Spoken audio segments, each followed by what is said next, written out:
Hello everyone, welcome back to my channel फिजर्स life science. Hope आप सब ठीक होंगे। आज का वीडियो है यूकैरियोटिक रेप्लिकेशन। आज अपन रेप्लिकेशन देखेंगे, वो भी यूकैरियोट्स में। अगर आपको रेप्लिकेशन क्या होता है, लीडिंग स्ट्रैंड क्या होती है, लेगिंग स्ट्रैंड क्या होती है, पॉल 1, 2, 3 क्या काम करते हैं, प्राइमर्स का क्या रोल है, प्राइमर्स को रिमूव कौन करता है, ओकाज़ाकी फ्रेगमेंट क्या होते हैं, ये जो सारी रेप्लिकेशन की जो डिटेल्स होती है ना, मैं सब के सब प्रोकैरियोटिक रेप्लिकेशन में बता चुकी हूँ। अगर आपको ये सब नहीं पता है तो पहले आप प्रोकैरियोटिक रेप्लिकेशन की जो मेरी वीडियोज़ हैं आप उनको देखें। उसका लिंक मैं आई बटन और डिस्क्रिप्शन बॉक्स में दे दूँगी, आप उसको ज़रूर चेकआउट करें। और आपको ये सब पता है या आपने वो वीडियोज़ देखी हैं तो well and good. Upon start करते हैं आज की वीडियो से। तो देखो, अगर अपन प्रोकैरियोट्स के रेप्लिकेशन में जब सारी डिटेल्स पढ़ लेते हैं ना, तो यूकैरियोट्स का रेप्लिकेशन पढ़ना अपने लिए हलवा हो जाता है बिल्कुल। ठीक है, तो यूकैरियोट के रेप्लिकेशन और प्रोकैरियोट के रेप्लिकेशन में बहुत सारी सिमिलरिटीज़ होती है, कुछ डिफरेंस होते हैं। डिफरेंस कहाँ पे आते हैं? एंजाइम्स में और कुछ कुछ प्रोसीजर में आते हैं। ठीक है, तो प्रोसीजर अपन देखेंगे सही। आज अपन पहले एंजाइम देख लेते हैं। एंजाइम वहाँ पे क्या था और यहाँ पे कौन सा है। तो इन एंजाइम्स के जो है फंक्शन सिमिलर होंगे, चाहे वो प्रोकैरियोट्स का हो या यूकैरियोट्स का हो। इनके फंक्शन सिमिलर है लेकिन इनके नाम डिफरेंट डिफरेंट है, तो अपन को पता होना चाहिए। तो अपन पहले देख लेते हैं कि प्रोकैरियोट और यूकैरियोट में जो एंजाइम यूज़ होते हैं रेप्लिकेशन में, वो कौन कौन से होते हैं। तो देखो, स्टार्ट करते हैं प्रोकैरियोट के डीएनए से। अपन को पता था कि डीएनए क्या काम करता है, जो ओरिजिन साइट होती है। ठीक है, रेप्लिकेशन जहाँ से स्टार्ट होता है, जो ओरिजिन साइट होती है, उस साइट को रिकॉग्नाइज करने वाला एंजाइम कौन होता है? डीएनए। किसमें? प्रोकैरियोट में। और वहीं यूकैरियोट में कौन क्या हो गया? वो ओआरसी प्रोटीन। ठीक है, उसके बाद होता है डीएनए बी। डीएनए बी को नॉर्मली एक कॉमनली अपन बोलते हैं हेलिकेज। ठीक है, तो डीएनए बी प्रोकैरियोट में हेलिकेज को क्या बोलेंगे? DNA B. और यूकैरियोट में क्या बोलेंगे? एमसीएम। और हेलिकेज का या फिर डीएनए बी और एमसीएम का रोल क्या था? डीएनए को अनवाइंड करने का। ठीक है, रोटेट होता है, उसको अनवाइंड करता है। उसके बाद आएगा डीएनए सी। उसके बाद आएगा डीएनए सी। डीएनए सी का क्या रोल था? अगर आपको याद है तो डीएनए सी का रोल था लोड करना। ठीक है, हेलिकेज लोडर का काम, हेलिकेज को लोड करने का काम डीएनए सी का। उसको लोड करना, एक्टिवेट करना, ये काम किसका था? डीएनए सी का। और यहीं पे वो काम किसका था? CDT1 और CDC6। यहाँ पे ये दो होते हैं एंजाइम, ये यहाँ पे ये रोल प्ले करेंगे। उसके बाद होता है SSB, single strand binding protein. SSB का रोल क्या था? SSB का रोल था जब हेलिकेज अनवाइंड करता है दो स्ट्रैंड को, तो दोनों स्ट्रैंड वापस से बाइंड ना हो जाए, उस चीज़ को मेक श्योर करता है। वो वहाँ पे जाके बाइंड हो जाता है, मैं अच्छे से वहाँ पे जाके अच्छे से बाइंड हो जाता है। तो वो SSB का रोल है। और यही रोल वहाँ पे कौन प्ले कर रहा है? RPA। ठीक है, उसके बाद प्राइमेस। तो प्राइमेस का काम क्या था कि पॉलीमरेज को एक छोटा सा स्ट्रेच बना करके देना, ताकि पॉलीमरेज उसको कंटिन्यू करके डीएनए को सिंथेसिस कर सके। ठीक है, small stretch of RNA nucleotide provide कराने का काम था प्राइमेस का। तो इसको प्रोकैरियोट में क्या बोला जाता है? प्राइमेस। और यूकैरियोट में भी इसको प्राइमेस ही बोलते हैं। पॉलीमरेज 3। पॉलीमरेज 3 का क्या काम है? जो डीएनए की स्ट्रैंड बन रही है उसको कंटिन्यू बनाते रहना। जो प्राइमेज ऐड हुआ है उसके बाद उसको कंटिन्यू आगे लेके और डीएनए का एक नई स्ट्रैंड बना देने का काम पॉलीमरेज 3 का है। और यहीं पे वो काम करते हैं पॉलीमरेज डेल्टा और पॉलीमरेज एप्सिलॉन। दो एंजाइम यहाँ पे यूज़ होते हैं। अपन आगे देखेंगे कौन किस में यूज़ होता है। पर यहाँ पे अगर पॉल 3 डीएनए की चेन को बना रहा था तो यहाँ पे पॉल डेल्टा और पॉल एप्सिलॉन बनाएगा। ठीक है, अभी बीटा क्लैंप। बीटा क्लैंप का क्या काम है? अगर आपको पता हो कि पॉल 3 को लोड करने का काम कौन कर रहा था? बीटा क्लैंप कर रहा था। ये सब चीज़ें मैं अच्छे से बता चुकी हूँ मेरी वीडियो में। अगर आपने नहीं देखा है तो उसको ज़रूर एक बार चेकआउट करें।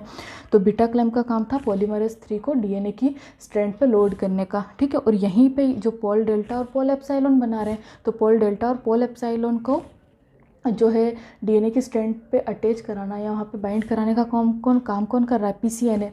पीसीएनए रिंग बोलते हैं उसको। वहाँ पे ये काम पीसीएनए रिंग कर रही है। ठीक है, उसके बाद आता है पॉल 1। पॉल 1 का रोल मैं आपको बताया था कि बहुत एक यूनिक रोल होता है, जो प्राइमेज रिमूवल जो कि था इसका 5 prime to 3 prime exonuclease activity के थ्रू। ठीक है, ये 5 प्राइम। और वहीं यहीं पे यूकैरियोट में ये काम कौन कर रहा है? फैन 1। देन आता है लाइगेज, जिसको यहाँ भी लाइगेज बोलते हैं और यूकैरियोट में भी लाइगेज बोलते हैं। और लाइगेज का रोल आपको पता है कि निक को फिल करने में लाइगेज काम आता है। ठीक है, इसके अलावा मेरे पास स्पेस नहीं था, मैं यहाँ लिख देती हूँ। एक एंजाइम और बच जाता है, वो है गायरेज। गायरेज का काम क्या था? जो डीएनए में सुपर कोइलिंग होती है उसको रिजॉल्व करने का काम था गायरेज का। वही यहाँ पे यूकैरियोट में उसको बोलेंगे टोपोआइसोमरेज। वो भी यही काम करेगा, लेकिन नाम क्या है? टोपोआइसोमरेज। और दो होते हैं, टोपोआइसोमरेज 1 और टोपोआइसोमरेज 2। ठीक है, तो इधर लिख देती हूँ मैं गायरेज, जो कि था प्रोकैरियोट का। और इसी के वो हो गया टोपोआइसोमरेज। तो टोपो 1, टोपो 2 ये हो गया यूकैरियोट के लिए, ठीक है। तो ये सारे एंजाइम हो गए जो कि प्रोकैरियोट और यूकैरियोट के हो गए कि क्या, तो ये सारे एंजाइम हो गए प्रोकैरियोट और यूकैरियोट में जो अपना क्या फंक्शन परफॉर्म करते हैं मैं बता चुकी हूँ। अगर डिटेल फंक्शन जानना है तो आप मेरी पुरानी वीडियो को देख सकते हैं। एप्लीकेशन में जो पॉलीमराइजेशन एंजाइम होते हैं यूकैरियोट्स में, उसका थोड़ा बहुत रोल देख लेते हैं। यूकैरियोटिक रेप्लिकेशन के पॉलीमराइजिंग एंजाइम्स की अब अपन बात करते हैं कि यूकैरियोट में कौन कौन से एंजाइम पॉलीमराइजेशन में हेल्प करते हैं। तो सबसे पहला होता है डीएनए पॉलीमरेज अल्फा, जो कि रोल प्ले करता है एज अ प्राइमेज, ठीक है। और अब प्राइमेज का रोल क्या है और प्राइमेज जो है आरएनए के न्यूक्लियोटाइड क्यों ऐड करता है, ये सारा भी अगर आपको जानना है तो फिर से मैं बोल रही हूँ कि मेरी पुरानी वीडियो को चेकआउट करो, क्योंकि मैं सब बता चुकी हूँ, उसको इस वीडियो में मैं रिपीट नहीं कर रही हूँ। तो इसीलिए पॉलीमरेज अल्फा प्राइमेज का रोल करेगा। अब आपको पता है प्राइमेज क्या करता है, रेप्लिकेशन को इनिशिएट करता है, क्योंकि पॉलीमरेज एंजाइम होते हैं जैसे कि यहाँ पे हैं डेल्टा और एप्सिलॉन, और प्रोकैरियोट में थे पॉल 3, ये पॉलीमराइजेशन का काम कर रहे थे। तो ये खुद इतने कैपेबल नहीं होते हैं कि ये रेप्लिकेशन को खुद स्टार्ट कर सके, इनको पहले स्मॉल स्ट्रेच ऑफ न्यूक्लियोटाइड चाहिए होते हैं। अगर तो वो काम यहाँ पे कर रहा है डीएनए पॉलीमरेज अल्फा। और इसको देखें तो इसमें 4 सब यूनिट होती है, Paul A1, Paul A2, prime 1, prime 2। और ये पॉल A1 A2 क्या काम कर रही है, कैटालाइटिक सब यूनिट की तरह काम कर रही है, और प्राइम 1 प्राइम 2 करती है as a primase subunit, ठीक है। तो ये हो गया पॉलीमरेज अल्फा जो कि एक पॉलीमराइजिंग एंजाइम है। अब अपन देखते हैं पॉलीमरेज डेल्टा और एप्सिलॉन को। तो अब अपन देखते हैं DNA polymerase delta. DNA polymerase delta का क्या काम है कि ये मेन पॉलीमराइजिंग एंजाइम है, ठीक है। जो प्राइमर को ऐड करता है उसको कंटिन्यू बनाने का काम अब जो को करेगा वो कौन करेगा, पॉलीमरेज डेल्टा, ठीक है। पॉलीमरेज डेल्टा काम करेगा तो ये मेन पॉलीमराइजिंग एंजाइम हो गया। अभी इसकी कितनी सब यूनिट हो गई, इसकी भी 4 सब यूनिट हो गई, जो कि ये पॉल 1 2 3 4। देन ये लीडिंग और लेगिंग दोनों स्ट्रैंड पे काम करेगा, लीडिंग को भी बनाएगा at the same time lagging को भी बनाएगा, ठीक है। ये इसमें दोनों को बनाने की पावर है। दूसरा ये डीएनए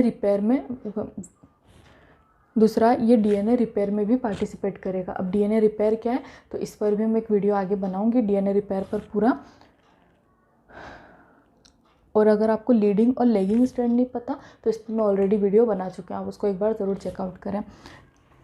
तो डीएनए पॉलीमरेज डेल्टा के लिए अपन ने यहाँ कुछ बात देख ली कि लीडिंग और लेगिंग दोनों के सिंथेसिस में रोल प्ले करता है। अच्छा, अपन ने देखा था कि डेल्टा और एप्सिलॉन दोनों ही मेन पॉलीमराइजिंग एंजाइम होते हैं, लेकिन उन दोनों में भी अगर ज़्यादा एफिशिएंट या ज़्यादा एक्यूरेट बोलें तो वो डीएनए पॉलीमरेज डेल्टा ये सेंट्रल रोल प्ले करेगा पॉलीमराइजेशन में, क्योंकि ये लीडिंग और लेगिंग दोनों पे काम करता है। जबकि अभी अपन जब एप्सिलॉन देखेंगे ना तो वहाँ आप देखना कि एप्सिलॉन जो है वो क्या करेगा, वो लीडिंग स्ट्रैंड पे मेनली काम करेगा, जबकि ये लीडिंग और लेगिंग दोनों पे काम करता है, इसीलिए ये सेंट्रल रोल प्ले करेगा। ये उन दोनों में भी ज़्यादा एक्यूरेट और एफिशिएंट डेल्टा हो गया। अभी अपन एप्सिलॉन को देखते हैं। देखो डीएनए पॉलीमरेज एप्सिलॉन, इसमें भी वही 4 सब यूनिट हो गई 1 2 3 4। देन ये मैंने आपको बताया था अभी जस्ट थोड़ी देर पहले कि ये लीडिंग स्ट्रैंड पे काम कर रहा था, ठीक है। तो ये इसका मेन रोल लीडिंग स्ट्रैंड पे, और दूसरा ये भी रिपेयर में काम करता है। ये कौन से रिपेयर मैकेनिज्म में काम करेगा तो ये करेगा न्यूक्लियोटाइड और बेस एक्सेशन रिपेयर में, ठीक है। न्यूक्लियोटाइड एक्सेशन रिपेयर और बेस एक्सेशन रिपेयर, इन दोनों में ये दोनों रिपेयर के मैकेनिज्म होते हैं, और उसमें एप्सिलॉन का रोल देखा जाता है,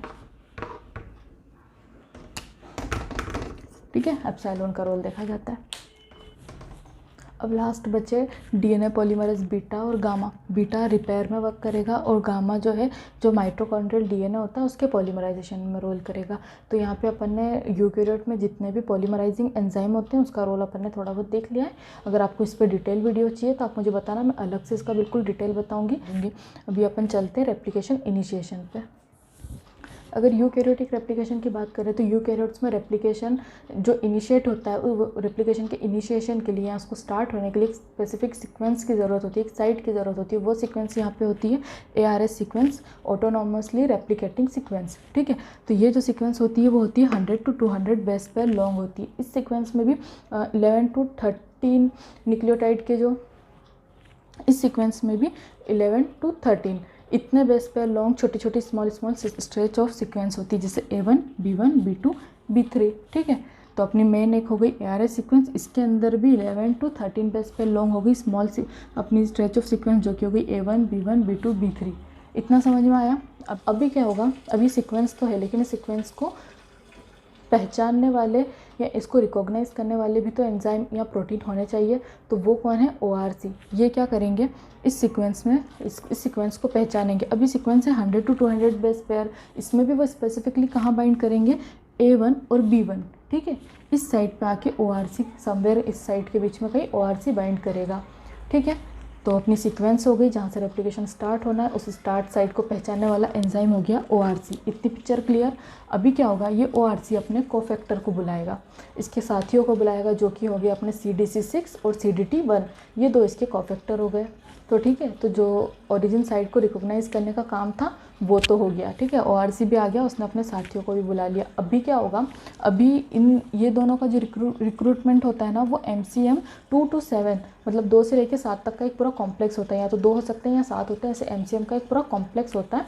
तो ये जो कॉम्प्लेक्स होता है, अब इसकी बाइंडिंग के बाद मतलब CDC6 और CDT1 की बाइंडिंग के बाद MCM 2-7 कॉम्प्लेक्स का लोडिंग होती है, या ये आकर के बाइंड होता है। देखो यहाँ पर मैंने बताया कि इस तरीके से इसकी सब्यूनिट हो सकती है, 2 to 7 तक की कुछ हो सकती है, और ऐसे MCM आकर के बाइंड कर गया।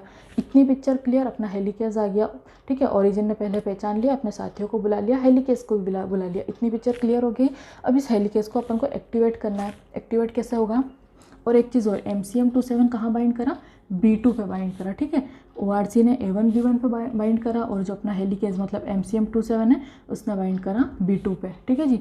तो B2 पे हो गया। अब MCM 2-7 को एक्टिवेट करना है, तो वो काम कौन करेगा? CDK और DDK काइनेज। CDK और DDK एक काइनेज है। काइनेज का रोल आपको पता है, फॉस्फेट को ऐड करना। और ये फॉस्फेट कहाँ करेंगे?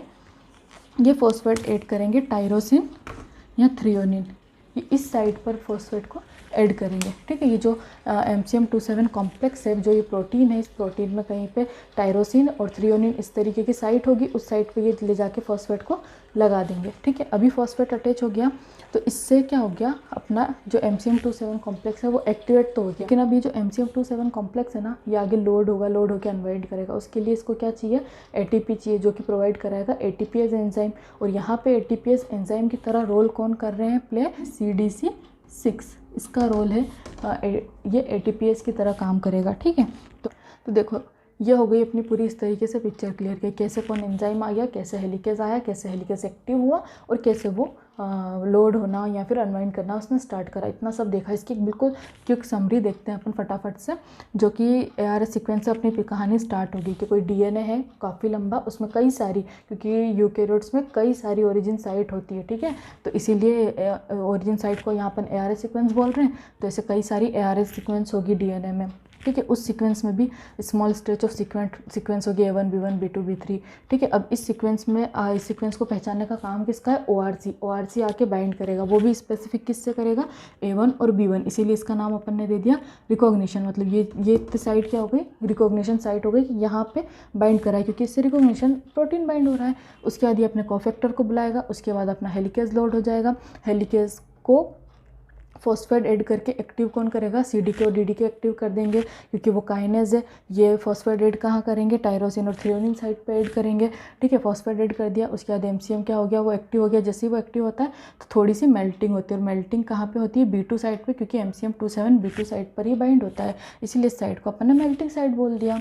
उसके बाद क्या हो गया? अभी अपना MCM 2-7 को फॉस्फेट ऐड हुआ, मेल्टिंग हो गई, वो एक्टिव हो गया। अब उसको लोड होना है। लोड होने के लिए अपन को ATP की रिक्वायर्ड है, जो कि ATPase एंजाइम की तरह रोल प्ले करके CDC6 प्रोवाइड कराएगा और अनवाइंड होता जाएगा, और DNA इस तरीके से DNA का रेप्लिकेशन इनिशिएट हो जाएगा। तो ये था अपना पूरा रेप्लिकेशन इनिशिएशन। तो रेप्लिकेशन इनिशिएशन में क्या एंजाइम चाहिए होते हैं, क्या सीक्वेंस होती है, ये सब अपन ने पूरा देखा बेसिक से थोड़ा यहाँ तक। होप आपको ये वीडियो समझ में आया हो। अगर आपको मेरा ये वीडियो अच्छा लगा हो तो इस चैनल को ज़रूर सब्सक्राइब करें, मेरे वीडियो को लाइक करें और अपने फ्रेंड के साथ शेयर भी कर दें। और हाँ, अगर कोई कुछ चीज़ समझ में नहीं आई हो आपको, मेरे जो मैंने पढ़ा है, जो समझा है, कुछ समझ में नहीं आया हो, या इसके अलावा भी कोई क्वेरी, कोई क्वेश्चन या कोई टॉपिक है, तो मुझे कमेंट बॉक्स में ज़रूर बताएं। मैं उसको सॉल्व करने की अपनी पूरी कोशिश करूँगी। तो मिलते हैं नेक्स्ट वीडियो के साथ, तब तक टेक केयर, बाय।